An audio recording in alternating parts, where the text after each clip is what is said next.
Dito po sa video ito, ang magiging topic natin yung prohibited format. At yung bibigay ko sa yung example, yung static video. Okay? Ano ba ang ibig sabihin ng static video? Ilalagay ko dito ha. Ito, basahin mo. Basahin natin guys ha.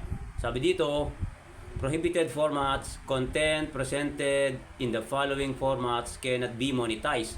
Okay, tapos static videos that contains one static image and little to no motion. O ayan, nabasa mo na at narinig mo na sa sinabi ko. Okay, at bibigay ko sa iyo yung example ng isang static video.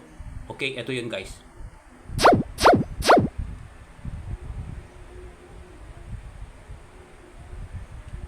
Oh, ayan. Yan yung example ng static video.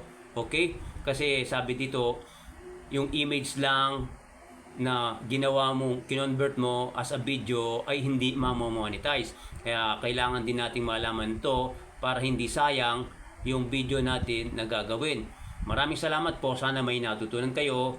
And God bless po everyone. At follow for more. Thank you. Bye-bye.